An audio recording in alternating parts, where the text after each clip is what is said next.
નમસ્કાર, મારું નામ છે કુણાલ અને તમે જોઈ રહ્યા છો રીતમ ન્યૂઝ. છેલ્લા કેટલાય સમયથી ગરબા રસિકો આખી રાત ગરબાની પરમિશન માગી રહ્યા હતા, જે ગુજરાત સરકાર દ્વારા મંજૂર કરવામાં આવી છે. તો આવો લોકો પાસેથી જાણવાનો પ્રયત્ન કરીએ કે કેટલો ઉત્સાહ છે. ગરબા ગાવા જાવ છો? હા, આ વખત ગુજરાત સરકારે વહેલી સવાર સુધી ગરબા ગાવાની પરમિશન આપી દીધી છે. એના વિશે શું કહેવા માંગો છો? મારે એવું કહેવાનું છે કે જો ગુજરાતીમાં તો સૌથી વધારે પ્રિય ગરબા ગાવાની બધાને ઉમંગ આવે છે, તો ઘણા માટે સારું એમ કહેવા માંગે છે બધા વ્યક્તિઓ કે મોડા લાંબા સમય સુધી ગરબા ગાઈ શકે અને પોતાના આનંદ મેળવી શકે.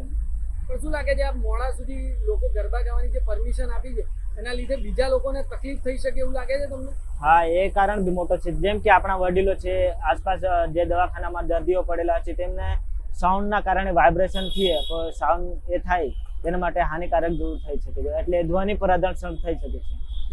કેટલાક પાર્ટી પ્લોટોમાં એવા નિયમો બી છે કે આધાર કાર્ડ બતાવીને આવવાનું કે પછી ટૂંકા વસ્ત્રો નહીં પહેરવાના, એટલે એક તો મહિલાઓનો સુરક્ષાનો પ્રશ્ન ઊભો થાય છે. તો મોડા સુધી જે ગરબા ગાવાની પરમિશન આપી છે એના લીધે શું લાગે છે, રોડ ઉપર સુરક્ષાને લઈને સરકારે ધ્યાન આપવું પડશે? એ વાત તો સાચી છે. જે આપણે જે રોડ પર જે લાંબા સમય સુધી ગરબા ચાલતા હોય ને પછી વાહનની અવર જવર થતી હોય તો બધા અડધા ટૂંકા વસ્ત્ર પહેરીએ અને પછી જે એમ તેના કરતા હાનિકારક બી બની શકતા હોય છે અને ટ્રાફિક વધારે જામ થઈ શકે છે અને ટ્રાફિકને જે પોલીસવાળા હોય તેના હેરાન પણ થઈ શકે છે. ગુજરાતમાં આ વખતે મોડા સુધી ગરબા ગાવાની પરમિશન આપી દીધી છે.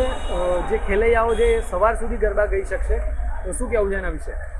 જોઈએ તો ગુજરાતમાં ઘણા સમયથી મોડે સુધી ગરબા ગાવાની પરમિશન માંગતા જ હતા, પરંતુ આ વખતે જોઈએ તો એની પરમિશન મળી ગઈ છે. એ સારી વાત છે, કારણ કે આ નવરાત્રિના ઉત્સવમાં ઘણા યુવાનોને ગરબાનો મોજ શોખ બહુ હોય, એના કારણે જોઈએ તો એમને ગરબા મોડા રાત સુધી ગાતા જ હતા, પરંતુ હવે તો આખી રાત સુધી ગરબા ગાવાની પરમિશન આપી દીધી છે.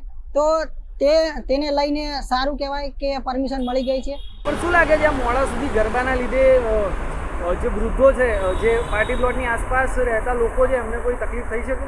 હા, જોઈએ તો વૃદ્ધોને જેને સુવામાં તકલીફ પડે, અને બીજું જોઈએ તો કાનની હાલનો સમય એવો છે કે ઘણા વૃદ્ધોને ઉંમર લાયક થઈ જાય એ પછી એમના કાનની તકલીફ વધારે જોવા મળે છે. તો એમને કાનની તકલીફ, અને ત્યારબાદ જોઈએ તો કોઈને નોકરી, ઘણા લોકો નોકરી જતા હોય, એમનો વ્યવસાય જ નોકરીનો છે, તો એમને મોડે સુધી જોઈએ તો 10-12 વાગ્યા સુધી ગરબા ગઈ મોડા 12, એ પછી એમને સુવા માટેનો ટાઈમ જોઈએ. શું લાગે છે, મોડા સુધી ગરબા પછી જે ટ્રાફિકની સમસ્યા સર્જાય છે તેને લઈને તમે શું કહેવા માંગો છો?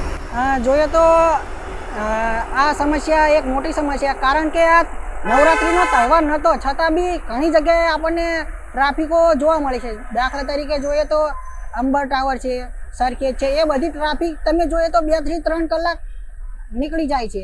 તો એની ટ્રાફિકની સમસ્યા છે. અને બીજું જોઈએ તો ઘણી મહિલાની પણ સમસ્યા છે.